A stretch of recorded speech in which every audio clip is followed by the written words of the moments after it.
Hey folks, today we're bringing you something a little bit different than normal that we have on our channel. With the release of Legion demos out to different gaming stores, I was invited along with some other members of our local gaming community to come on to the podcast for my local gaming store. And we got the chance to talk and have a little Q&A session with ALEX DAVY. And this is the live stream from that Q&A, so enjoy. Welcome, everybody, to a really special episode of what we call the Dox Cast. It's the Paradox Comics and Cards podcast, and we are loaded with special guests today, and we have got a really cool event that we're going to do. We are going to take our very first look at the Star Wars Legion core set that was sent out by Fantasy Flight Games 2 weeks ahead of the release. My quick plug early, if you want to pre-order, you can still do that at Paradox Comics and Cards. I'm going to go around the room and introduce everybody, and then we'll introduce our special guests. So to my left is Leo Andre. Leo, tell us why you're cool. I'm born that way. I have a Star Wars gaming podcast called the Jodo Cast. You can find us at jodocast.com, JODOCAST.com. Which has an awesome story behind it. But Lance. Hi, Lance. Hey, what's up, Richard? Tell us who you are and what's up. Why you're cool. Well, I don't know. But no, I am the Undead Viking of the board game world. I've been doing independent reviews for the last decade. If you search Undead Viking, you probably find me. I am not affiliated with the Undead Viking Mafia death metal band based out of Florida, however, so please don't send me emails. And recently, I actually work in the gaming industry with Tasty Minstrel Games. So awesome. There you go. And you're no good to me because Fantasy Flight probably sell you free copies of this game. But next up is John Layton. And John, who are you and why are you cool? I am John Layton, and I run D&D and Magic here and other events at Paradox. Woo. And I'm just a pretty big nerd for everything to board gaming. Yes, he is. Next up, we've got JJ Gordon. Hi, JJ. Oh, hello, everybody. I'm excited to be here. Don't let my lack of facial hair hurt my board game love and Star Wars love. Yeah. Very excited to be invited to be part of this tonight. I can't wait to probably lose, but I'm going to give it a fighting chance. JJ, I'm going to put you on the spot in just a minute once we're done. But, please do. Our last guest is Hawk Cook, newest member of the Paradox staff. One of 3 new members of the Paradox staff. Hi, Hawk. There you go. All right. So I don't blame you for being nervous. The best color man on Twitch. Yeah. Well, I also don't have headphones, so no one can really. Well, no one. Yeah, you won't be able to hear our guest. But what we're gonna do, JJ is gonna repeat everything that Alex says to you. All right. So we're all here for Star Wars Legion, and let's introduce our guest of honor, ALEX DAVY. And if you guys all look at the on your screen right now is the box, the core set for Star Wars Legion, and right there it says, Alex, it says your name right on the front of that box. It's pretty cool, but they wouldn't spring for the spot gloss, so... No, it's super exciting. Hi, Alex, and welcome back to Paradox and the Dox Cast. So I hope all is going well with you tonight. Yeah, it's good to be back. So real quick, tell us who you are and why you're cool, and then we're going to get this show on the road.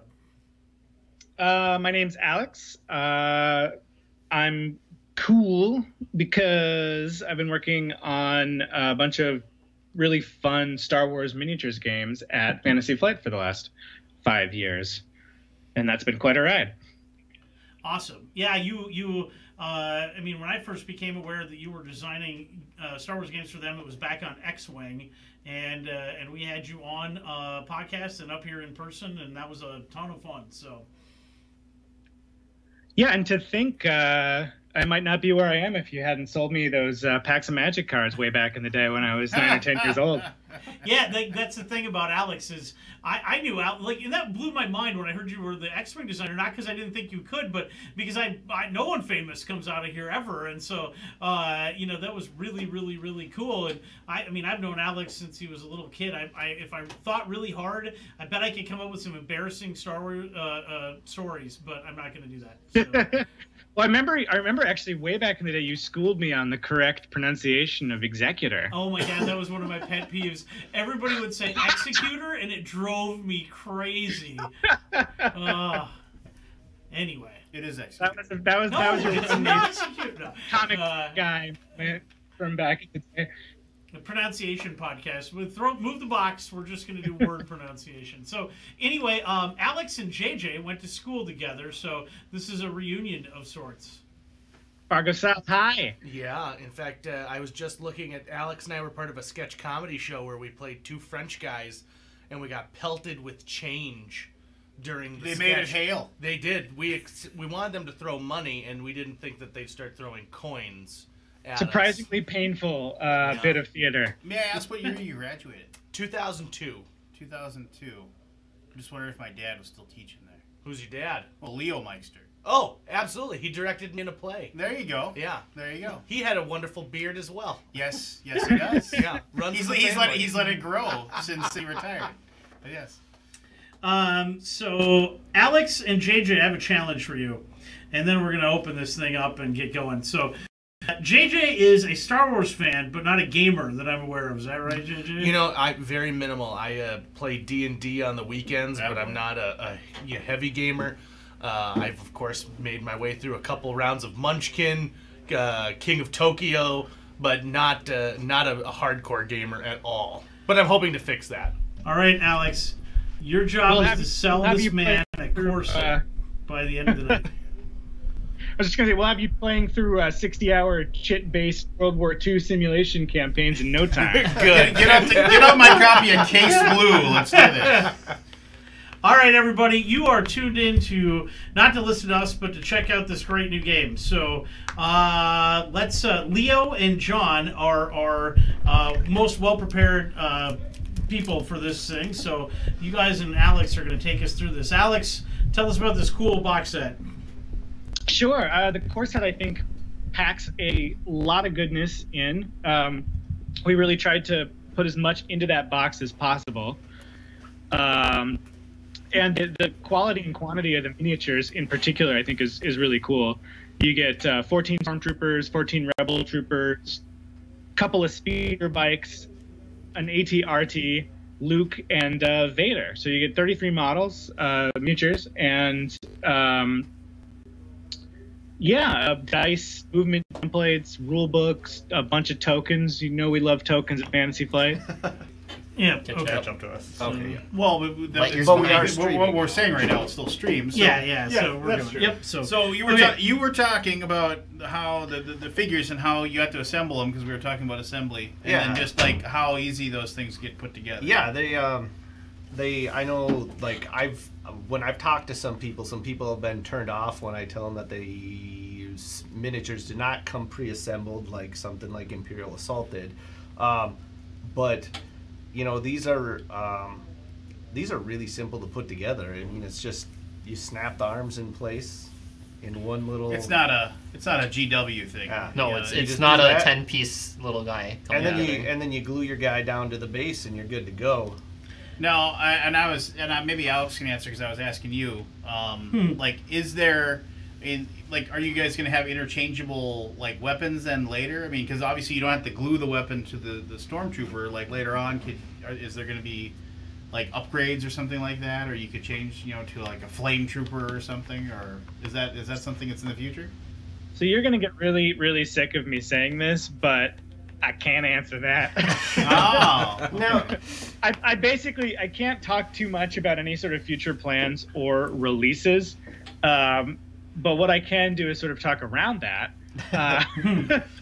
and say that the way that we've designed these kits is such that you don't really need to go hunting for extra parts. You get everything that you need in the box. Every option for building your squad comes in the box.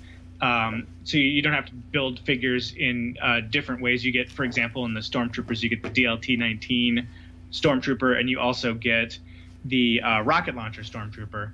And so both of those options are available in the unit if you want to use it. You don't have to make any hard decisions about which figure you want to sculpt or how you want to approach that. And so that's kind of the route that we've taken for ease of use and accessibility versus some of the more like sprue-based miniatures games. Oh, okay, I gotcha. So without asking, I'll let somebody else talk here in a second. So I mean, I realize it's really sensitive. So can you tell us about everything that's coming out for it in the future? Let's break it down. Do you want through what, 2025? Yeah. If you could just hold up a list to the camera and then just leave it there. Yeah. I just want to know when I can get my giant ad. That's all I care about. This is the question I get the most. Selling popcorn buckets, $20. Hey. This is the question I get the most, and it's probably been answered a ton, so forgive me. But these are 35 millimeter as opposed to 28. What went into the size decisions in the sizing in this game? One of the reasons that we wanted to go with the bigger size is just to give it more of a tabletop presence and to make it easier and more fun to paint. Scaling it up like that also lets you do some more dynamic poses. We've got the 27 millimeter bases, so you can have a little bit more creativity the sculpting department can exercise in terms of how far apart the legs can be spread, and we've got a crouching model, and we can do just more interesting things at that scale. I think is the primary reason. Well, and I think these guys all look fantastic. Like, I was already impressed with all the minis that you guys had been putting out with Imperial Assault. And then these guys being scaled up just a little bit, there's just that much more detail in them and everything, and they just, I just really, really can't wait to get my own box to start playing with them all. 2 weeks right here at Paradox. No. And just to back up one quick second, I want to make sure all of our Twitch listeners know, feel free to type questions in the chat, and we will try to pass them on when they're relevant. So, like, we did have one question of, like, can you tell us if there's a big release schedule for 2018? Is that even a spoiler, or how aggressive it will be? Yeah, how aggressive will it be? We're going to make a lot of stuff for Legion, and we're going to do it as fast as we can. Okay. It's not even out yet, and you guys already have 4 more expansions announced. The ATST, right? Well, that's coming out at launch, but after launch, there's General Veers, Princess Leia, Rebel Fleet Troopers, and Snow Troopers also. So we got a Wookiee question too. So let's talk about factions. Like, how does this game break down into factions? I mean, is there an issue? Might be 2. Yeah, there might be 2. Thanks. But no, there's 1, and they split. Yeah. So hit us with that info. Well, there's 2. Yeah. All right, moving on. Yeah. All right, we got to get some dirt on this guy. JJ, you got some dirt on him so we can get some answers? Yeah. Well, I mean, I haven't been given a free copy of this yet to play, so I'm going to give him that opportunity to text me with it. We'll bring ours to Y94 tomorrow morning. What are you doing? All right? Beyond that, I will tell you this. Alex has been super creative since high school, so this is no surprise to me that he got into a field doing something like this, and I expect nothing less than excellence from here on out. Ooh, high standards. What if I told you it's just a B+? Then I'd be like, oh, it's a classic Alex bait and switch. So somebody's asking if we can pose the figures in different ways. Well, did you tell them they're plastic men? Yeah, you can't really. Yeah. Well, the ATST can be posed a little bit, I believe, can't it? The ATST is insanely posable, actually. That thing has a ton of different articulating joints, and it can be placed in a lot of different positions. You can make those things really tall, turns out, if you stretch them all the way up. Yeah. So how does something like that work with the line of sight rules that Legion is going to be having? I mean, are you allowing just kind of however somebody poses that guy is that's the height and that's how that particular mini gets played? I think within reason, and hopefully people won't do anything too crazy in terms of modeling for advantage. All right, guys, gotta stack like 3 little bricks on him so he goes as high as possible. But honestly, like there's such a pro and a con to like seeing versus being seen. That and the range of motion in the ATSD is not so absurd that you can make it 10 feet tall or whatever. I don't think it's going to be a huge issue. If it becomes an issue, obviously that'd be something to address through tournament rules or organized play or that kind of thing. So we will see what happens. What about, and are you kind of taking the same approach too as far as like customizing bases, if that changes the unit's height at all, or?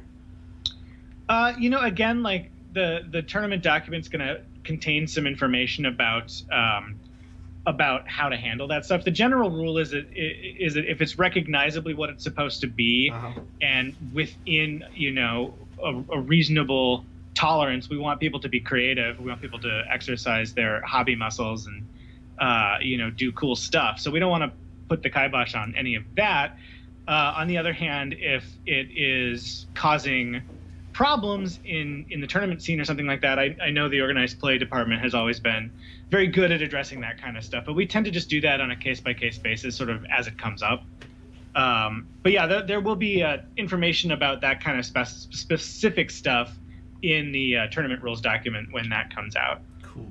So, and for people listening who have no idea what me and Alex are talking about, in Legion, line of sight is determined by from the actual top of your mini. So basically wherever the top of the mini is, that's where its line of sight starts, and that determines what it can actually see. Correct. That was actually one of the questions that just came about in Twitch chat, was where was line of sight measured from? Yeah, it's basically the concept is the true line of sight, and it's essentially the top of a trooper's head, or the top of an ATST's head. And you kind of do that wargaming thing where you get down by the table and you squint, you look through one eye, then you have an argument with your friend about it. How when you designed this, how long did you envision a game would take? It's a bigger game. X-Wing you can play in an hour or less. This game, couple of hours. It's designed to have a more of an immersive kind of narrative experience. The battles are hopefully going to ebb and flow as the. So it's a longer, crunchier game, 2.5 hours. More or less depending on your play speed and experience level. But yeah, it's a big, full-size game. That being said, we're hoping to have ways to play it, on a smaller scale and with fewer points or more points, and people can pretty much do whatever they want with it once they have it. So if you want to play an all-weekend battle with dozens and dozens of troopers, then the game does scale up or down quite well. And you should buy all those extra features. Yes, buy, consume. No. You mentioned immersive and narrative. This is something that I just had a slight concern about when I was thinking about the game. So I see we have a Darth Vader figure. I see we have a Luke Skywalker figure. I put them in the battle. Does that mean Darth Vader and Luke Skywalker can get killed? In Legion, my friend, models are never killed. They're merely defeated. I think if you'll consult the rulebook, you'll find that to be the case. Oh. Because, that was something, I guess it's all in terminology, but, so basically what you're saying is this is like A-team fights. Nobody ever dies. Exactly. A-team and G.I. Joe wars, It's non-canon, man, just non-canon. Yeah, no, Legion isn't really tied to story in the same way that some other Star Wars games are, or even games like Imperial Assault have missions and stakes and kind of a storyline. Legion's deliberately free from all of that because, one, it lets us kind of sandbox whatever we want, and two, it lets you kind of create the sort of battles that you want to using your imagination. And I can't wait to see what fans do in terms of campaigns and scenarios and that kind of stuff. And I know that we are just excited to see where people take this, because it's designed to pretty much be played anywhere on any sort of terrain you might have. It's got a very flexible rule set. So yeah, we'll just sort of see where people take it. Yeah, this is kind of a cross. I mean, so obviously Warhammer 40K is sort of the gold standard usually of depending on which edition is out of miniatures gaming, right? But this is, I mean, the more I learned about Legion, it's different. I mean, there are a lot of things that Fantasy Flight uniquely does with its miniatures games and games in general, and I feel like you've brought a lot of that to Legion. Is that fair?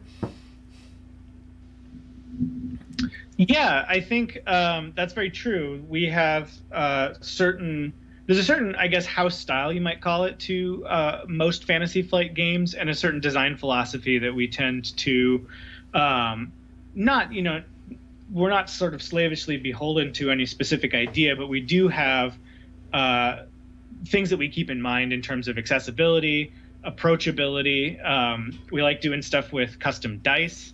Movement tools and templates have been really successful and fun component of our other miniatures games. So there was a chance to bring that into Legion as well. So I rolled with that.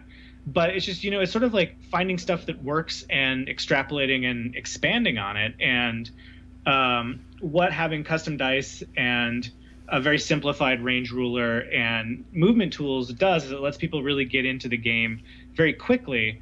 And in my experience, you don't lose a lot of tactical depth by missing out on some of that crunchiness that, like a D20 or a D6 and a bunch of charts might bring to the table. I like that word, crunchiness. I'm a fan. So since you mentioned the range ruler, can I just talk about how genius it is that the thing pops apart?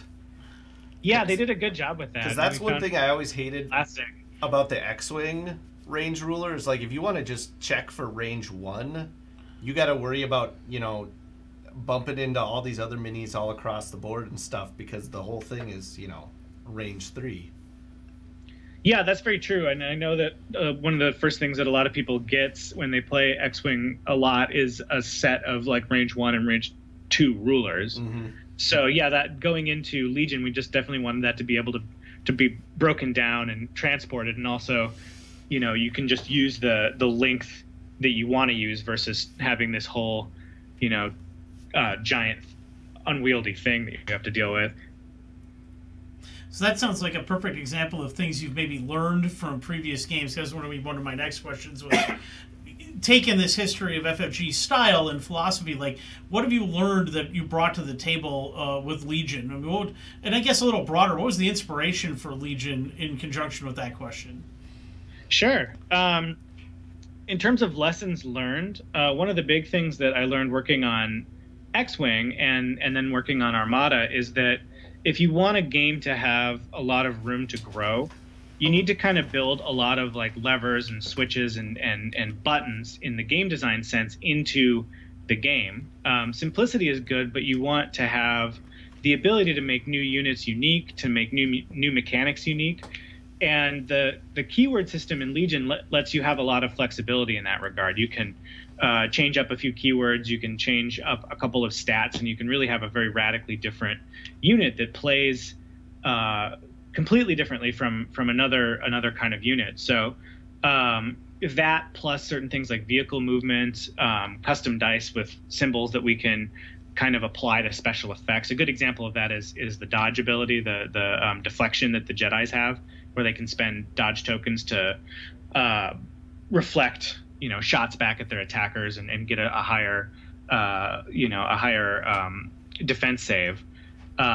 That's just a simple keyword, but it packs a ton of information into it, and we can use that keyword repeatedly where necessary. So that was a big thing, just giving it room to grow. And another thing that I learned from just minis games in general is that I do not like futzing with a ton of different models. It's kind of cumbersome to measure to and from every single one.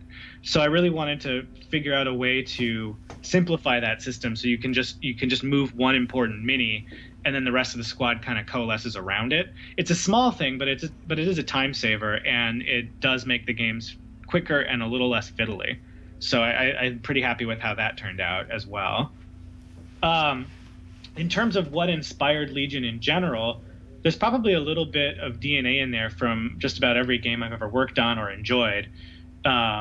It's in some ways it's kind of a Tarantino-esque mixtape where, you know, I took elements that worked and things that I liked and things that I came up with on my own and just kind of blended it all together.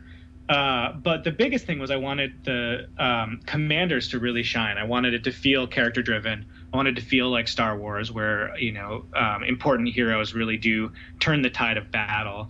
But I wanted to, you know, it needed to be a proper war game as well. So you needed a battlefield and units and different troopers. So, you know, I didn't want to zero in on heroes quite to the extent of Imperial Assault, but I also didn't want to make it this huge, faceless, you know, 8 or 15 millimeter like epic game, you know, like where you could recreate the Battle of Hoth or whatever. Because I think the heart of Star Wars is really those characters and commanders that can kind of drive the action. So that's kind of where the genesis of the game came from, just focusing on that. And from that, we kind of developed the whole command system and a lot of the strategy that goes into an individual Legion match. I'm a really big fan of the command system. I think it's another thing that helps set this game apart from other war games like 40K or whatever, which Rich mentioned before, especially when you get troops out away from the commander and suddenly you're getting those random activations added into the game, and you kind of get that fog of war effect where some of those troopers you may not be able to activate them at the most optimal time that you would want to. Can you give us just a brief rundown of the command system for listeners who aren't familiar yet? Yeah, sure. So one of the solutions that you have to solve for any war game or battle game is, you know, this stuff is happening, you know, story wise or narrative wise, is happening in real time, and everybody's doing everything at once. Of course, that doesn't really work on the tabletop. You know, I'm sure someone will eventually develop a real time miniatures game, and it'll be delicious chaos. But if you're doing turn-based, you have to try to break things down and make it fair. And one of the ways that people do that is just to do alternate activation. You know, I choose a unit and go with it, you choose a unit and go with it. But that can be a lot of information to process. It can be the results can be very certain, and especially if, you know, I know that I'm going to have the first activation next turn, I can plan my turn accordingly. The command system, basically at the start of every round, each player submits a command card face down and then flips them over. And these cards determine a couple of things. They determine who gets the first activation, which is generally hugely important. But it also determines how many orders can be issued to units on the battlefield. And units that have been issued orders get to act whenever they want. When it's your turn to choose a unit, you can choose any unit with an order. Units that haven't been issued orders will be activated in random sequence. So what it's really trying to represent, and I'm glad you said the fog of war, is it's trying to represent just that. The commanders can influence the battle and make sure that you can activate the units that you want to when you want to, but you also have to balance that out with the need for speed and the need to go first, because generally speaking, the cards that are faster and allow you the first activation don't give you as much control over your army. So the hope was that would be a really interesting tactical experience and kind of shake up the usual back and forth paradigm of wargaming. So I'm pretty happy with how that plays out. It also lets you inject a lot of personality into commanders and their command cards, because you can do a lot of interesting effects with those cards. So on the unique characters questions, we had a question in the chat about whether all unique characters will be commanders or if we'll see some familiar faces in other unit types. Yeah, and specifically, one guy wants to know about Boba Fett. He's only here for Boba Fett information. Boba Fett? Where? Yeah. Again, unfortunately, I would love to just spoil everything that I've been working on. I can't get too specific, but I will say that like we love iconic Star Wars characters, and we'll find a home for them somewhere. If I could speculate for a second, and you don't have to confirm anything, obviously, but just to point out to our listeners, so there's different unit types in the game. You got your regular troopers, which are your core units. You've got your commanders, which we've been talking about, and then we've got vehicles like the speeders and the ATRTs, which are support units, and then there's also the heavy units, which are the ATST and the snow speeder. But there's another category of unit called special forces, which we've seen no units. There's been no units announced for special forces yet, so we have no idea what they're going to be. But if it was me, I think that would be a good place to put a unique character that's not a commander. just throwing it out. You know, some of you might be really excited to hear about Boba Fett, but what about Porkins? No response. Fine. No C-3PO guys? Yeah. Yeah. Where are my droids? I mean, we could put Porkins in the game, but he'd have to cost like 500 points. I don't know. I don't know how to balance that. Are his rules crashed? Oh, instantly? poor Porkins. JJ, what do you think so far? So here's my first thought is, as a Star Wars fan, I am overjoyed to get into this kind of a battle type arena. I don't like the politics of Star Wars. My least favorite parts are when they're sitting and trying to debate stuff. I like when there's lasers going off, and it seems like this game is meant for people who enjoy those fun action sequences. Yeah, we're saving the politics expansion for 20. You have just like senators sitting in chairs. Roll your dice to vote. Was it hard to get Laura Dern to sit to sculpt her face? That likeness meeting was rough. That was no. It's the trade negotiation expansion. It comes out in November. It should have hot laser death, and I am in full agreement with JJ. You want lightsabers, you want blasters, you want Luke Skywalker to go have sword battles with all. Oh, never mind. I'm just kidding. Force powers. Yes, that's what you want. What else do we need to talk about? Weird vehicles shooting huge lasers. Oh. Hawk wants to know about paints. Yes. That's it. Just paint. Well, like, paints. what kind of paints are gonna work well? Yeah, what works well? Well, yeah, I mean, yeah, I was actually gonna ask that. Thank you for reminding me. I mean, obviously, these are meant to be painted, like you said. You're making them a little bit larger, so it isn't as daunting as far as the task at hand. But is FFG or whatever, Asmodee or whatever, going to I don't know, they're probably not going to have their own paint line, but are they going to suggest a paint line, or are they going to do anything in conjunction with them at all as far as that? I mean, I don't know, or is it just people can do what they want as far as however they're going to paint it? Well, I'll tell you one thing that we have done is we've collaborated with Sarastro Painting, which is a series of really phenomenal YouTube videos, and we provided him with all of the initial release models for Legion, and he has done an absolutely superb job painting those up and putting together detailed step-by-step tutorials with paint recipes and with all kinds of fantastic tips and advice for new or experienced painters. And so yeah, I would say go on YouTube, check those out. They're really, really good. A couple of questions too that have been coming in are about organized play, and like one of the things that I am aware of is so we've been through X-Wing, Armada, Imperial Assault, and now Legion as far as Star Wars miniatures games, not to mention all the other FFG games. And one of the things that does really well, I play the Arkham Horror LCG, and I love the unique stuff that comes. And if you've played Store Champs or things like that, you get all kinds of cool stuff in all these things. But the organized play program that you guys have gotten, I don't know how much you're involved in this, but for Legion, I've never seen you guys this aligned on organized play before. I commend you greatly, and maybe you could answer these questions a little bit with some information. Sure. Yeah, I know. We've worked really closely with organized play. We want this to be a really interesting experience for people. We want to support friendly local gaming stores and offer cool experiences that are more than just tournament play.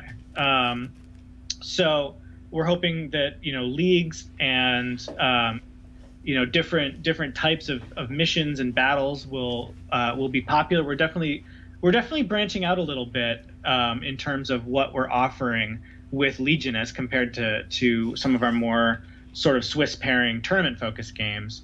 So again, I'm not sure how much detail I can get into before we really announce those formats fully, but I can tell you that I'm excited about the variety and about what's coming.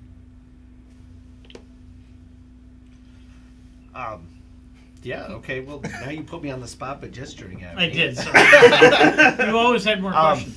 So.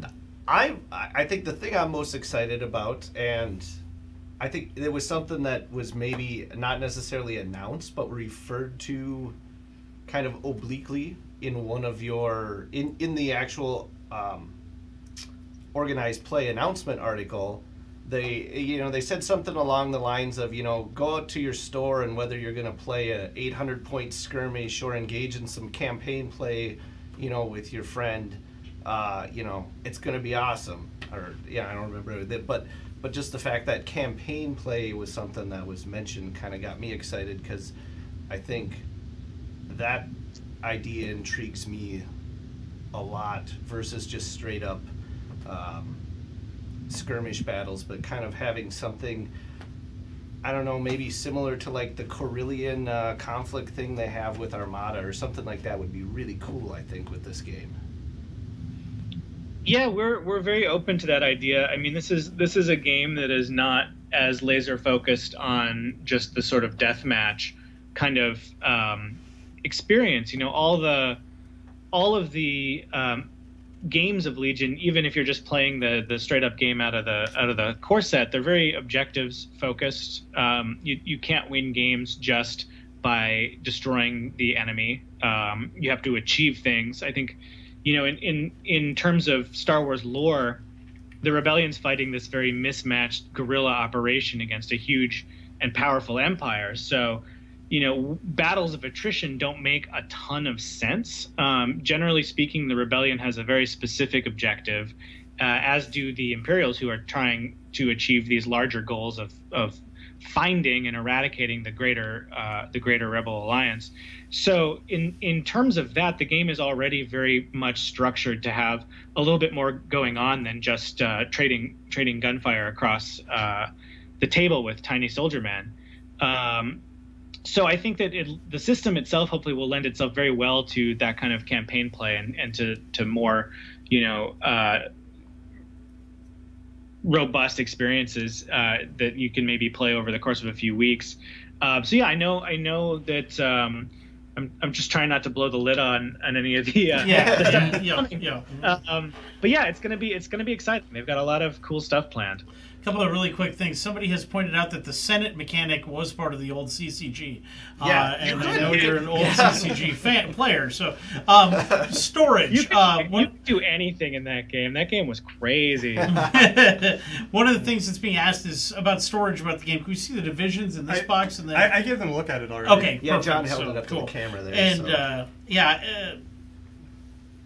yeah, I mean, and then a lot of the questions we're getting are, like, when are Palpatine and Royal Guards coming? Will there be different versions of characters? It's like, he can't tell us that. Yeah. So, So one thing I've noticed so far, at least with all the expansions that have come out and been announced so far, is you're keeping a balance of upgrades between the two factions. So whatever upgrades the stormtroopers come with, the rebel troopers have been coming with the same upgrades.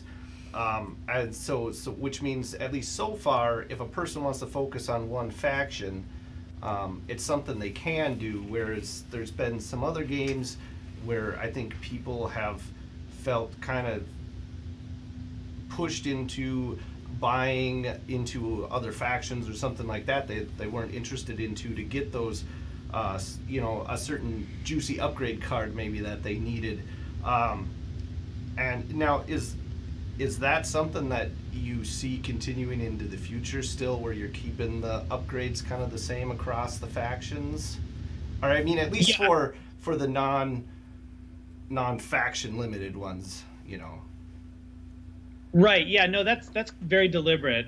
You know, it's a big investment to get and paint a whole Legion army, and you know, we don't want you to have to go buy any Rebel scum if you're a diehard Imperial player, or, you know, support the evil Empire if you just want to play Rebel. So yeah, there won't be any upgrade cards that you need to go out and buy a you know, another pack for. We're hoping that, you know, within you know, they might not all, both factions might not get everything at exactly the same time, just due to release schedule. But if something shows up in a you know, in an Imperial box, it will show up in the Rebel faction as well shortly thereafter, or at the same time. So yeah, there'll be no need to kind of go out and hunt down cards from other factions that you're not interested in playing. Awesome. That being said, you should buy and play everything. Yeah. I've already got one of everything pre-ordered. Have I mentioned that pre-orders are still available at Paradox Comics?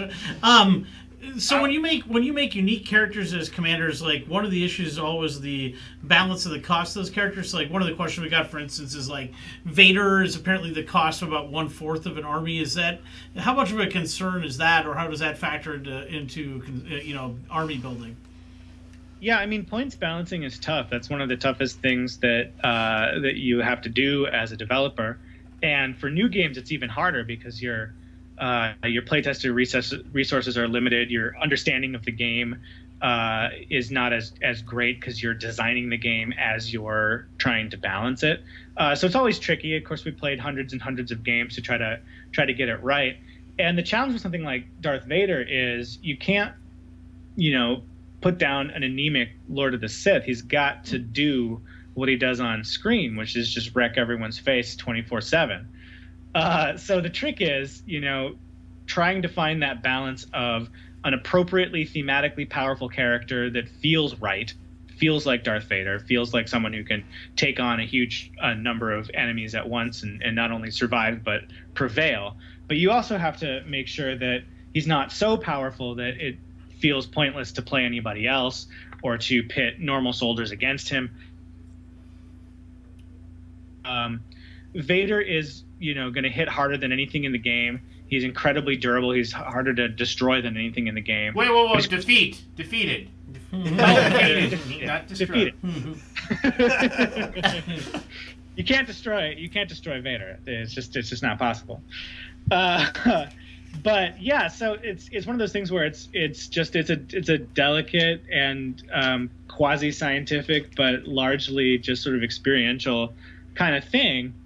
And the goal, of course, is to have a viable, powerful, fun character that doesn't totally dominate the game. So I hope and think that we're in a pretty good place with the initial characters, and we're just going to keep trying to achieve a good level of balance going forward, and also a good level of just sort of interesting design. You know, we want to capture the essence of those characters in the game as much as possible and make them really feel like the characters that you see on the screen and get to know in the universe. I would imagine it gets a little easier the more pieces there are, because the holes start to appear between the value of this character and that character, and so that starts to give you a better idea. So you're probably in kind of a tough spot right from the beginning until you get kind of a landscape of values.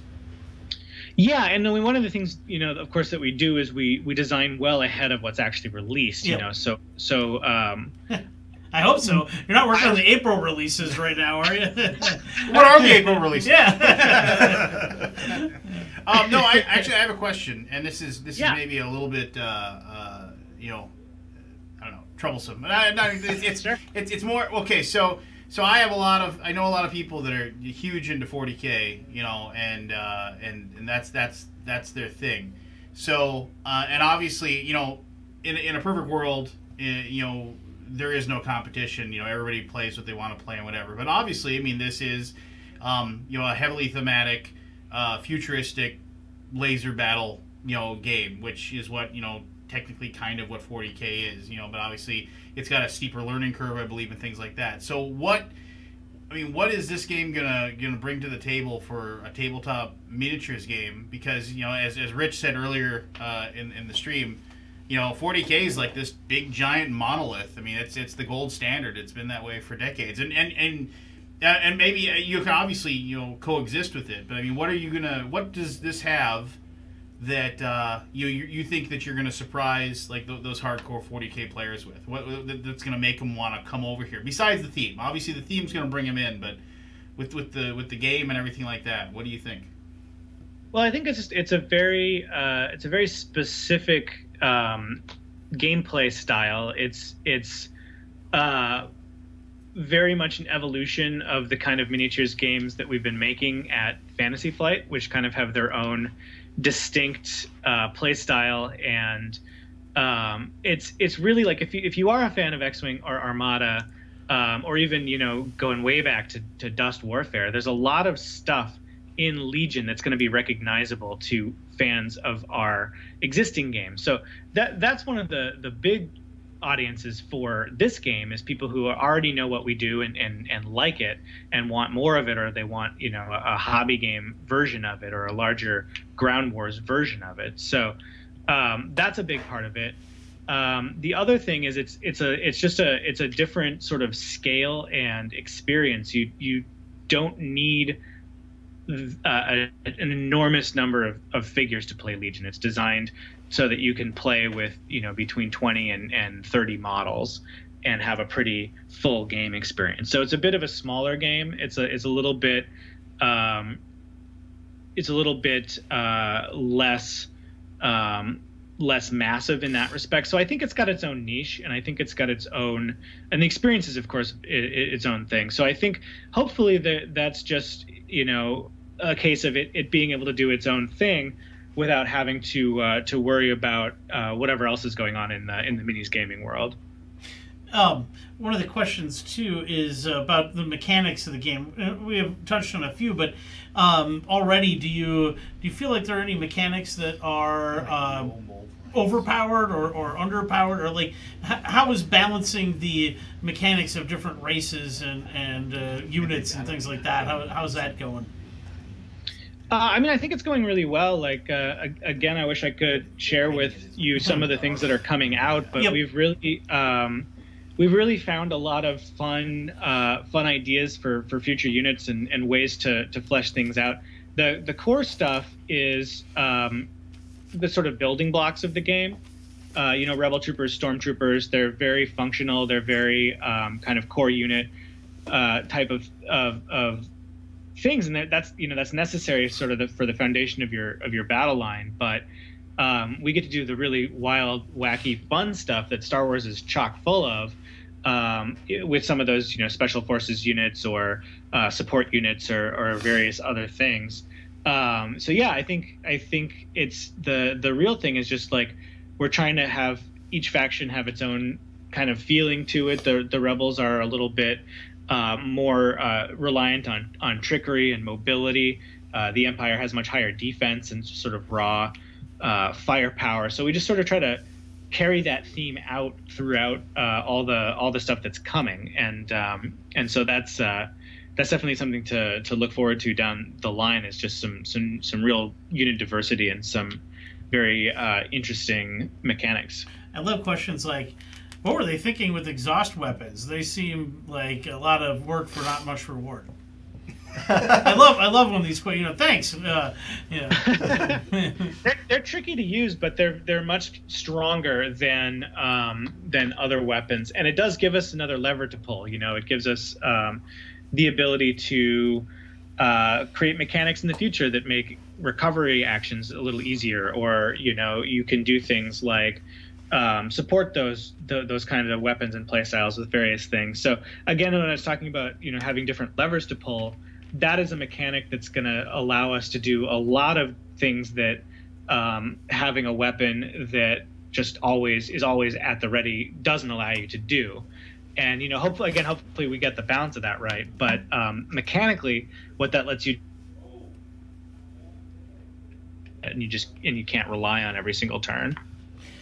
Along these lines as well, there are a lot of rules in a new game. One of the things that we've run into over the years is that one definitive source for finding all the rules. So one of the good questions that came in is, how early can we expect an FAQ? Can we have an FAQ on March 22nd that's as comprehensive as it can possibly be?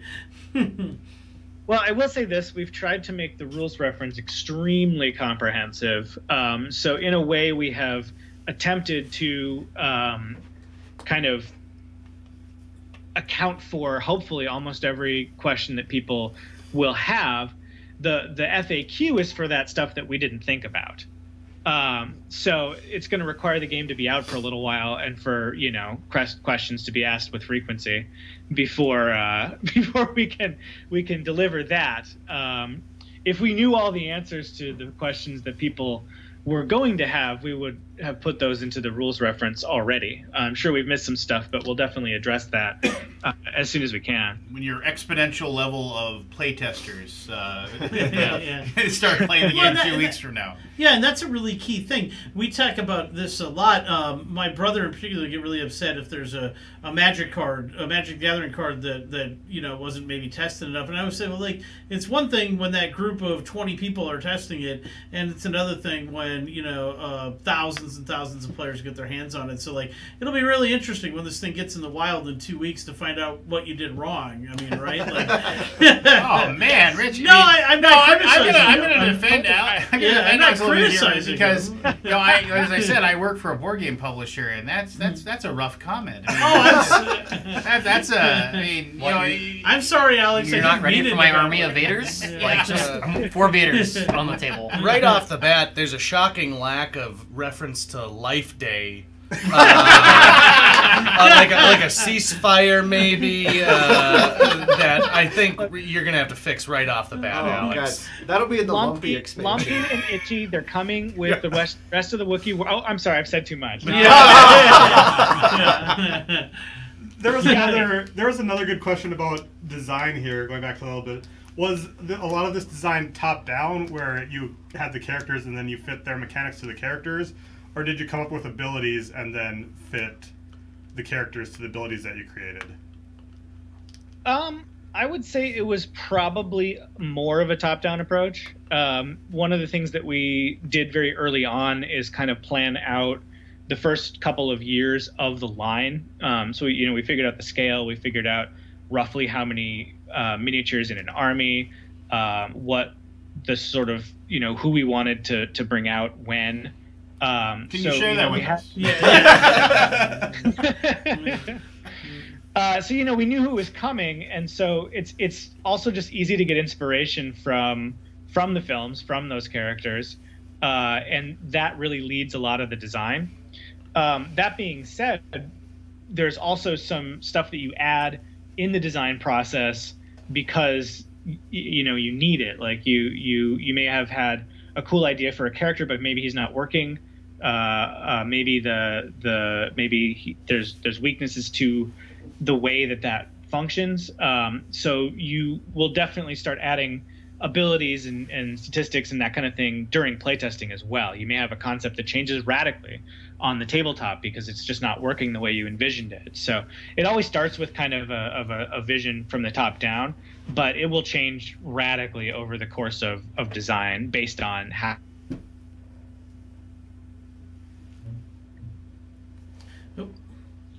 There he is. So in your designing, what made you guys decide to give stormtroopers the precise keyword? Was that like just supposed to be like a cruel joke, or? Well, only Imperial Stormtroopers Are blast points that are that right. So we've had Alex for about an hour, minus our short internet outage. So I don't want to keep him too much longer. Can we maybe? Does anybody?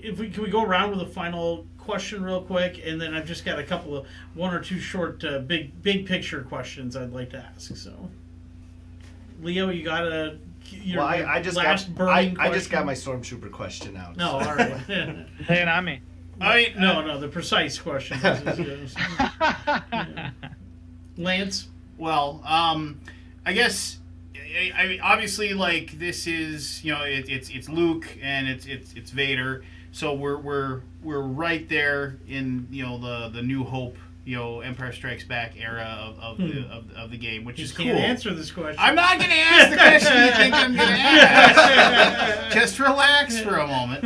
One, actually, it's a two-part question. It's like you said, you kind of like looked out for 2 years or whatever. So I'm not going to guess about that, but I want to know who's like your go-to favorite Star Wars character that isn't already in this core box. Oh, gonna be man. BB-8. I'm very partial. BB-8, yeah. I'm very partial to Lando Calrissian. Attaboy.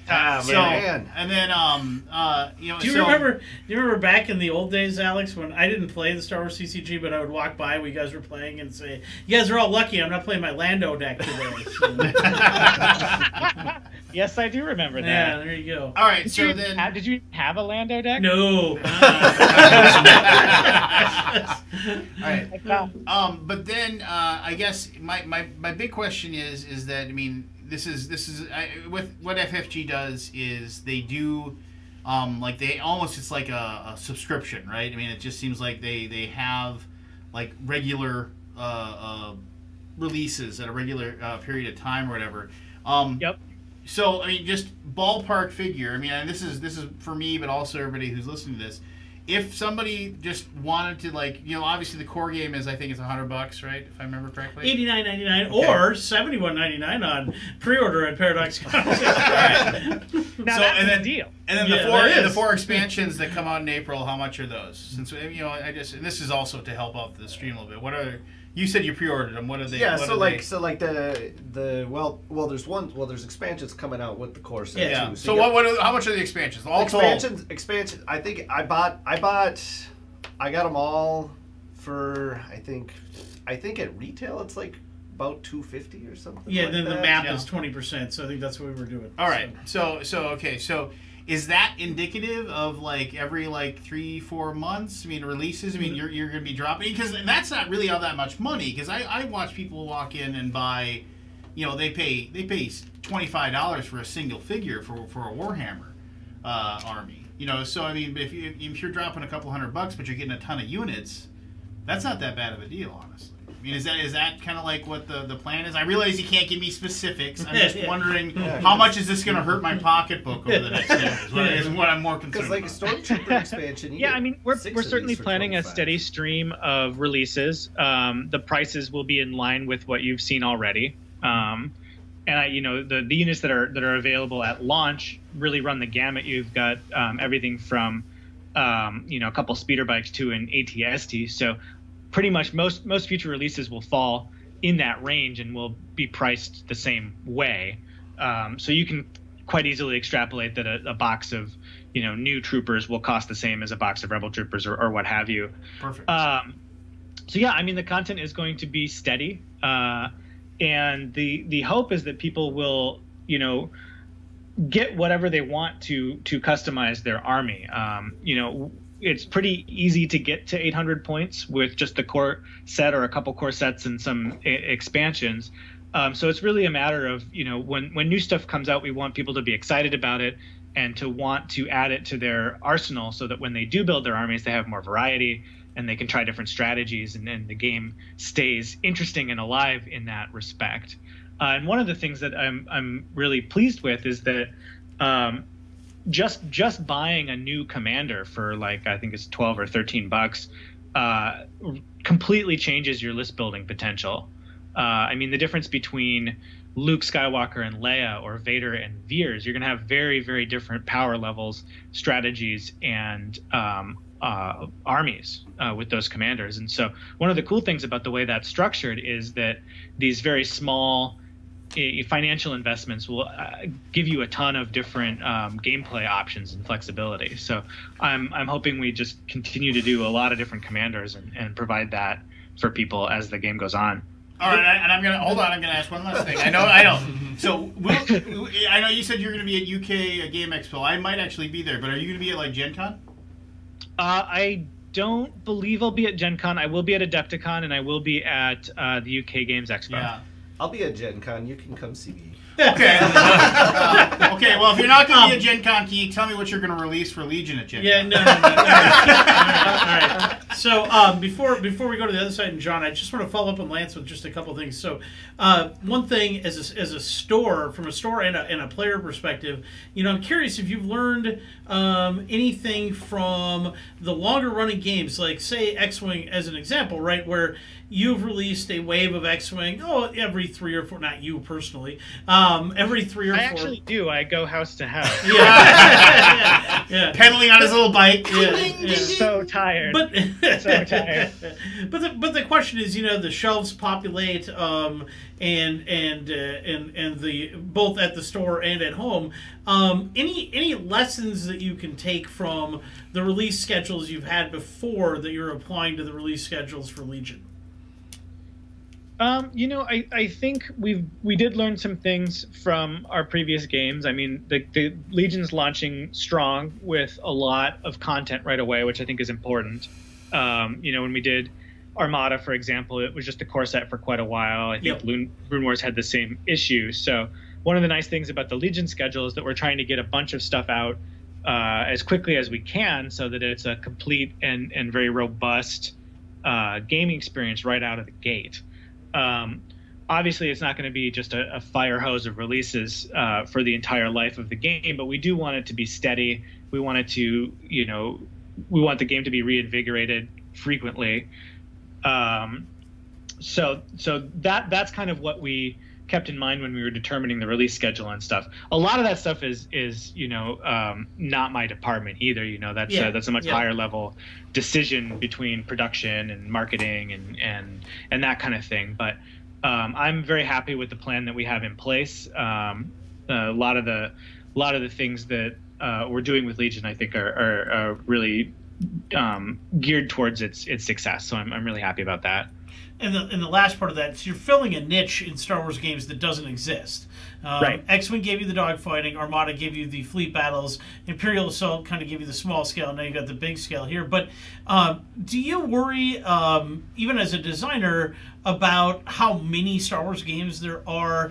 And if you move people from Imperial Assault to Legion, or you move people from Legion to even Destiny or things like that, like do you worry about that stuff, or you just got to make the game and that's that? I mostly just make the game, but I will say, like, having gone to Star Wars Celebration and seen the just jaw-dropping, mind-melting variety of Star Wars products that exist in the world, it's not a license that I have any worry about in terms of whether people will be, interested in it or not. And in terms of Legion, I think it's offering something new. I think it's going to appeal to hobby gamers, and it's not something we've really done at FFG before. And it's the gameplay is one thing, and it's very important, and I think it's a very fun and engaging game.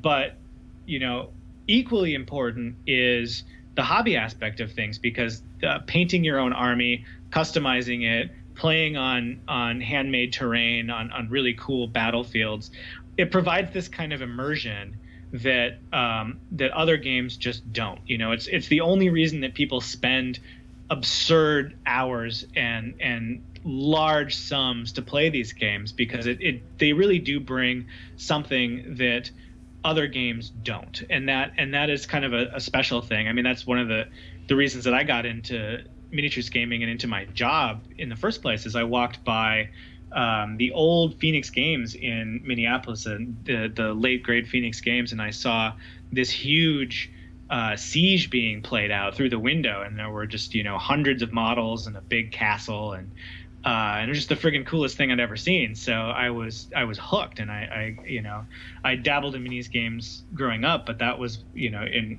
early college. I totally got sucked in by that. So the spectacle and the creativity aspect of it is huge, and I think that you pair that with Star Wars, and you got a stew going.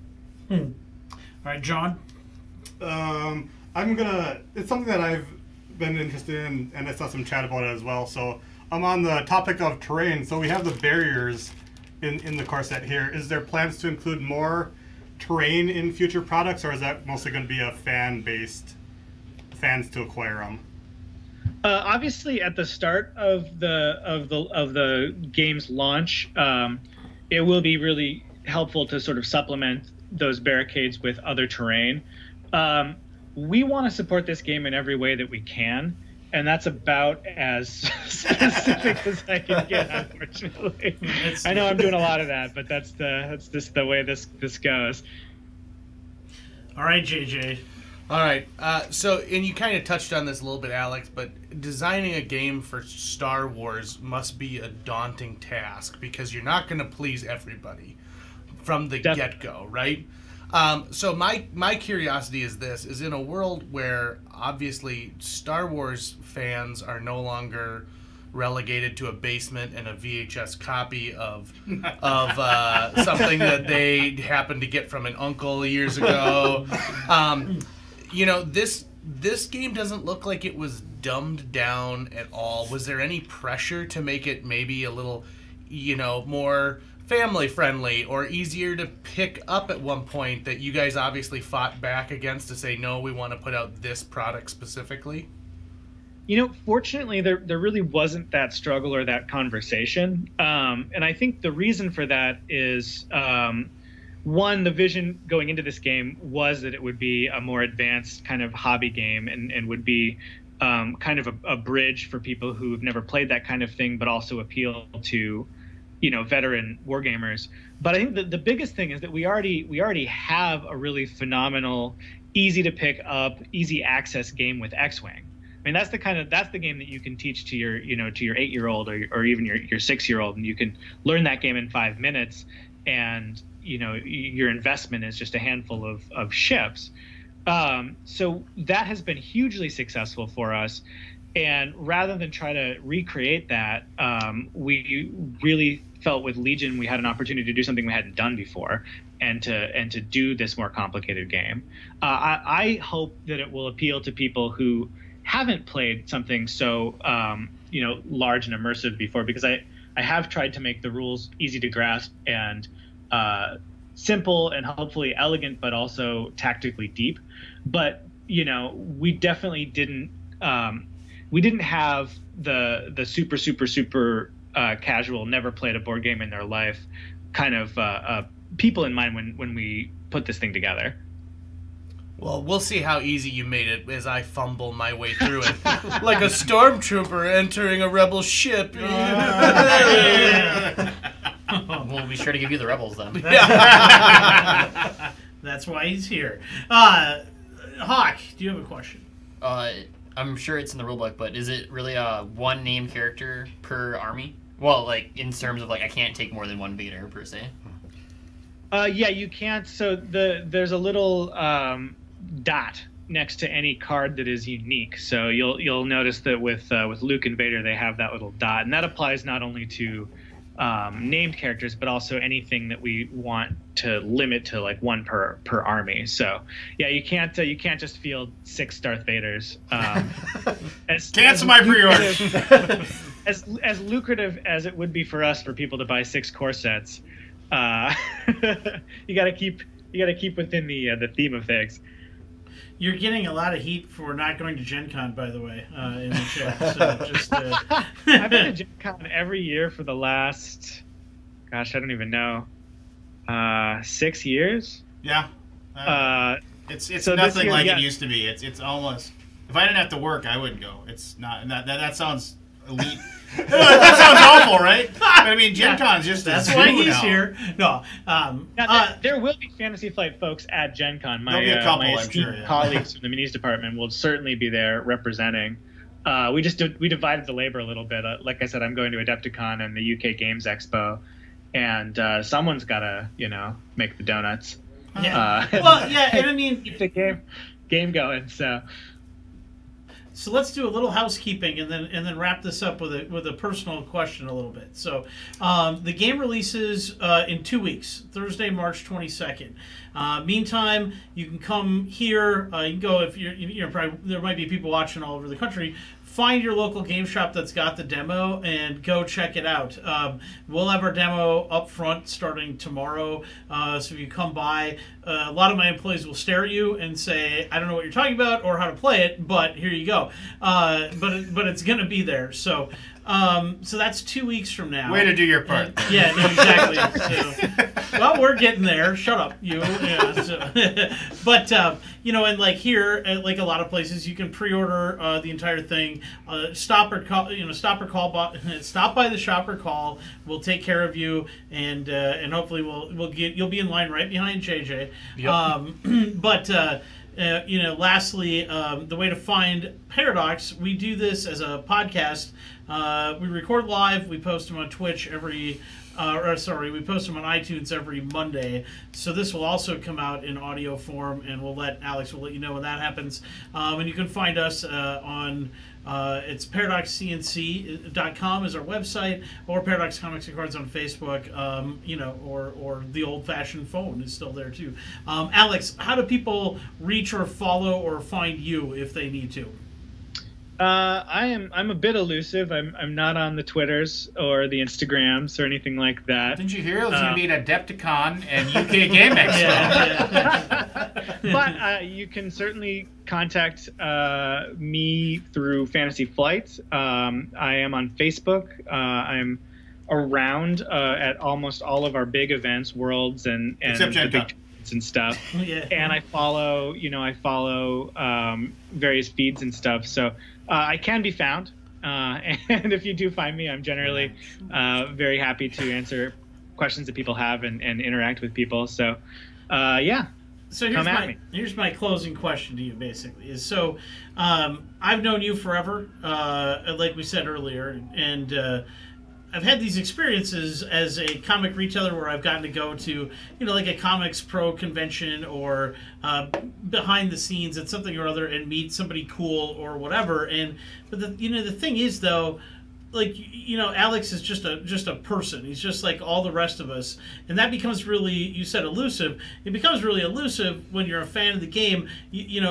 Alex, there are people out there who you seem larger than life to. And I've had that experience where I've met people who I've thought were larger than life, and you're just people. So given that, I mean, looking back on growing up as a kid, as a gamer, now being this lead designer, like, how cool is this to have your name on the front of this box and know that people are playing this game that you designed? Like, how rewarding is that, or does that not quite sink into you as just a normal guy? It's super cool. It's still kind of unreal. I mean, it's becoming more real daily, and I'm sure that it'll finally fully hit me when the game actually comes out. But yeah, I mean, this is not what I expected to be doing for a career at all. It is a passion of mine. I've been, I've loved games from a very, very early age. So it's a total, it's the weird fulfillment of a dream I wasn't necessarily even sure that I had. And I feel incredibly lucky to be able to go to work and be creative and get to do this really cool stuff for a living. So that's just awesome. And everything else, visibility to fans and stuff, that's really cool. But for me, the exciting thing is I just get to create this stuff and send it out into the world, and that's just hugely rewarding. Puts his gold shoes on one at a time, just like the rest of us. Exactly. So yeah, I mean, Alex, thanks a lot for the extra time. Thanks everybody in the room for joining us. And again, if anybody did jump in with one last question, that's cool. One of the questions we did get is Paradox taking part in release weekend stuff? Yeah, I mean, FFG has got an absolutely great plan for us. So the demo is available now. You're more than welcome to come down. We will finish getting it put together. Hawk will finish getting it put together. And we will be here. A lot of us will be here to teach you how to play. Over release weekend, FFG's got a lot of great plans. You can actually help determine whether Paradox will be an Imperial or Rebel base by the end of launch weekend. So just stay tuned on Facebook and our website, and we'll have all details for what we're doing there. So, Alex, thanks a lot. Yeah, thanks for having me. Always a pleasure. Yeah, thanks for. Sorry we kept you a little bit long, and that the internet died. So. No worries. All right, everybody. Thanks for listening, and we'll talk to you soon on all the different places that everybody in this room talks to people on. So, later. We're probably gonna mute the stream, but we will still be playing a game tonight. Oh yeah, yes. If you're watching, and you want to stick around. The guys are going to play about every other Thursday. We do streaming board games, so we thought it was appropriate to get this put together and play. So stick with us, and we will play soon. Yep. So good luck, JJ. Thank you.